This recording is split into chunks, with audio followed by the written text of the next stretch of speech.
Hello बच्चों, तो मैंने लास्ट क्लास में आप सभी लोगों को सिखाया था बैलेंस ऑफ पेमेंट अकाउंट क्या होता है और ये मेरा पर्सनल फेवरेट क्यों है और भारत में अधिकतर टीचर इसे अंडररेटेड क्यों रखते हैं। ये सिर्फ एग्जाम का विषय नहीं है बल्कि ये नॉलेज का विषय है कि बैलेंस ऑफ पेमेंट के अंदर आप उन सभी इकोनॉमिकल ट्रांजैक्शंस को सिस्टमैटिकली रिकॉर्ड करते हो जो एक देश पूरी दुनिया के साथ करता है। और अनफॉर्चुनेट ये है कि भारत का बैलेंस ऑफ पेमेंट अकाउंट हमेशा डेफिसिट में होता है। इट मींस पूरी दुनिया हमसे ज्यादा कमा कर लेकर जा रही है और हम पूरी दुनिया से कम कमा कर ला पा रहे हैं। मैंने लास्ट क्लास में आप लोगों से पूछा था कि आप इसकी वजह बताना कि क्यों ऐसा हो रहा है, जबकि भारतीय लोग पूरी दुनिया में कमाने जा रहे हैं और पूरी दुनिया के लोग कम कमाने के लिए आ रहे हैं भारत में। तो मैं इसकी वजह बताता हूं क्योंकि मैंने आपसे प्रॉमिस किया था। देखिए, आप पूरी दुनिया जो जाते हो उसके पीछे की वजह है कि आप नौकरी करने जाते हो और पूरी दुनिया के लोग बिना भारत में आए वहीं बैठे बैठे अपनी कंपनी को पूरे भारत में फैला देते हैं।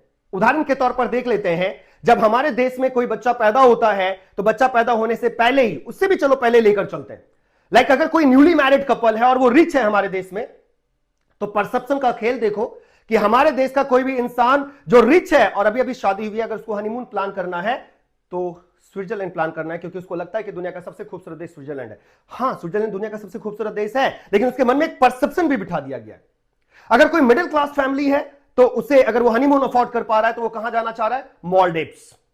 यानी कि आप मॉलडीव्स की करेंसी का अंतरराष्ट्रीय मुद्रा बाजार में डिमांड करेंगे या फिर आप डिमांड करेंगे स्विट्जरलैंड, अगर आप रिच हैं तो। हनीमून पे जाने के बाद जब मून आता है उसके हाथों में तो बच्चे को चाहिए होता है दूध, और जब बच्चे को चाहिए होता है दूध और मां के किसी भी कारणवश दूध नहीं आ रहा है तो एबोट कंपनी का दूध दिया जाता है। बच्चा थोड़ा सा बड़ा होता है, बच्चा शार्पर, टॉलर, स्ट्रॉन्गर चाहिए। उससे पहले जब बच्चे को 6 महीने में सारे पौष्टिक आहार चाहिए तो नेस्ले का सेरेलैक चाहिए। उसके बाद बच्चे को जूनियर हॉर्लिक्स चाहिए जो अगेन विदेशी कंपनी का है। उसके बाद बच्चे को थोड़ा सा कूल दिखना है तो उसे सारा कुछ Reebok, Adidas, Nike, Gucci, Puma का कपड़ा चाहिए। बच्चा थोड़ा सा और बड़ा होगा, टीन एज में आएगा तो उसे इंस्टाग्राम की आदत आएगी तो फिर इंस्टाग्राम भी विदेशी होगा। आप इमेजिन करके देखिए कि वो सारे कारण, ये जो सारी कंपनीज हैं, ये सारी कंपनीज विदेशी हैं, इसका मालिक विदेश में बैठा है, भारत के अंदर इसकी कंपनीज हैं और भारत के हर ऑडियंस को अपने प्रोडक्ट की आदत लगा दिया है। मतलब वो नहीं भी आएगा तो भी भारतीय बाजार पर कंट्रोल करके बैठा है। यहां से प्रॉफिट के रूप में ह्यूज अमाउंट जाता है उनके पास। 1 लाख नौकरी करने वाला कंसोलिडेटली जितना पैसा नहीं कमा पाएगा उससे कई गुना ज्यादा पैसा एक बिजनेसमैन कमा लेगा। आप किसी भी सेक्टर में जाइए, मेडिकल सेक्टर्स में जाइए, आप हेल्थ सेक्टर में जाइए, आप एजुकेशन सेक्टर में जाइए, उससे जुड़े हुए जितने भी इक्विपमेंट्स होंगे लगभग सारे के सारे आपको कहां मैन्युफैक्चर्ड मिलेंगे? सारे के सारे वो विदेशी होंगे, या तो अमेरिकन बेस्ड होंगे, यूरोपियन बेस्ड होंगे, चाइनीज बेस्ड होंगे, जापानीज, कोरियन बेस्ड होंगे, दक्षिण कोरिया बेस्ड होगा। सैमसंग का फोन देख लीजिए, आईफोन का फोन देख लीजिए, उसके अंदर सॉफ्टवेयर यूज होने वाला कॉन्सेप्ट देख लीजिए। वो सभी लोग अपने देश में बैठे हैं और हमारे देश के पूरे मार्केट को कैप्चर करके बैठे हैं। इसीलिए यहां से वहां पैसा चला जाता है ज्यादा, और हम लाखों की संख्या में दुनिया में रोजगार करने के लिए जाते हैं। तो उनके कंसोलिडेट भी कर दीजिएगा तो उनके 4-5 बिजनेसमैन ने जितना कमा लिया हमारे देश के मार्केट को इस्तेमाल करके, वो हम नहीं कमा पाते। इसलिए बैलेंस ऑफ पेमेंट अकाउंट हमारा डेफिसिट में इसलिए होता है क्योंकि दुनिया हमारे देश में व्यवसाय करने आती है, बिजनेस करने आती है, और हम दुनिया जाते हैं नौकरी करने के लिए।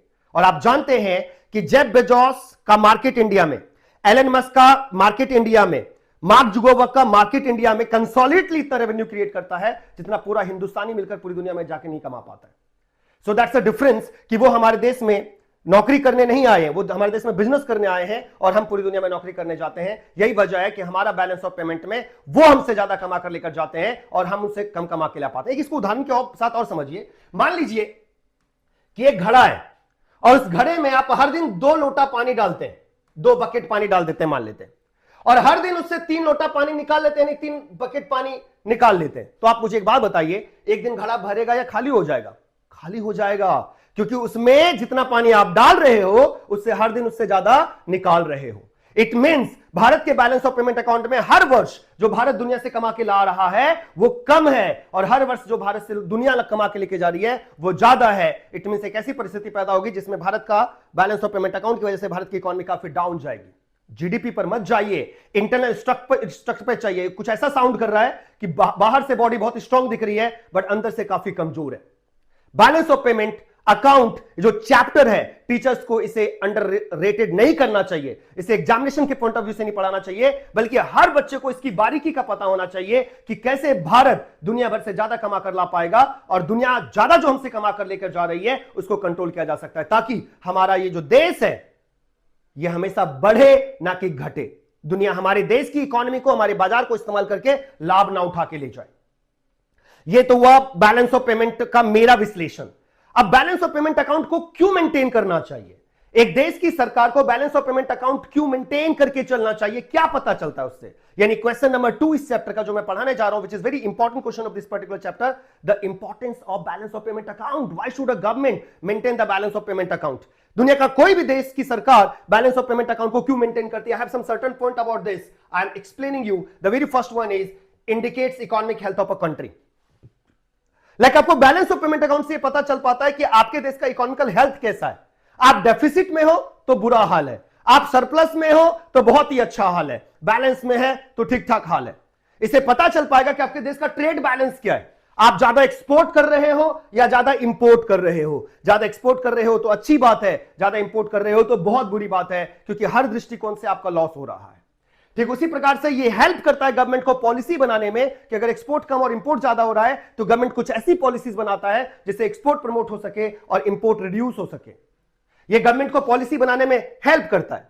जब गवर्नमेंट पॉलिसी बनाता है कुछ ऐसा जिससे कि हम अपने देश का एक्सपोर्ट बढ़ाएं, इंपोर्ट घटाएं और देश के अंदर इंफ्रास्ट्रक्चर डेवलप करने के लिए फॉरेन डायरेक्ट इन्वेस्टमेंट को अट्रैक्ट करें, तो गवर्नमेंट उसके लिए पॉलिसी बनाती है। जब गवर्नमेंट उसके लिए पॉलिसी बनाती है तो फॉरेन डायरेक्ट इन्वेस्टमेंट जो है इस देश में अट्रैक्ट होता है, ज्यादा से ज्यादा आता है। अभी इस पर्टिकुलर पॉइंट ऑफ टाइम पे हाईएस्ट फॉरेन डायरेक्ट इन्वेस्टमेंट है ऑल टाइम, आजादी से लेकर बाद में, क्योंकि भारत सरकार ने ऐसे कुछ मेजर्स लिए हैं जिसकी वजह से बैलेंस ऑफ पेमेंट धीरे धीरे कंट्रोल हो रहा है, जिसमें भी बहुत ज्यादा और कंट्रोल की आवश्यकता है। और लॉन्ग टर्म डेवलपमेंट प्लानिंग भी तभी बन पाती है जब आपको बैलेंस ऑफ पेमेंट का अपना पूरा सिस्टमैटिकली रिकॉर्ड से विश्लेषण कर पाते हो। तो ओवरऑल अगर आप importance of balance of payment account की बात करेंगे तो ये आपके इकोनॉमिकल हेल्थ की जानकारी देता है आपको, ये गवर्नमेंट को पॉलिसी बनाने में मदद करता है, ये कैसे बैलेंस ऑफ, जैसे रेट ऑफ एक्सचेंज होता है ना, जैसे इंडियन करेंसी अमेरिकन करेंसी के अगेंस्ट में आप एक्सचेंज करोगे तो अमेरिकन करेंसी की वैल्यू लगातार क्यों बढ़ रही है, वो इसलिए बढ़ रही है क्योंकि इंटरनेशनल मनी मार्केट में आप अमेरिकन करेंसी का डिमांड बढ़ा रहे हो। तो इसे कैसे कंट्रोल किया जाएगा वो भी बैलेंस ऑफ पेमेंट अकाउंट से ही पता चल पाता है। इसके अलावा हमारा क्या पोजीशन है इंटरनेशनल मनी मार्केट में compare to different currencies of the world, वो हमें पता कर पाते हैं हम लोग उससे, और अगर हमारा करेंसी की वैल्यू डाउन हो रही है तो उसके लिए पॉलिसी बना पाते हैं। और साथ ही साथ हम विदेशी निवेश को ट्रैक कर पाते हैं अपने देश में, because of the balance of payment account हमें आइडिया लग जाता है। और लॉन्ग टर्म डेवलपमेंट पॉलिसीज बनाने में भी हमारी मदद करता है। That was the second question which is the very important question कि बैलेंस ऑफ पेमेंट अकाउंट किसी भी कंट्री को क्यों मेंटेन करना चाहिए और मैनेज करना चाहिए।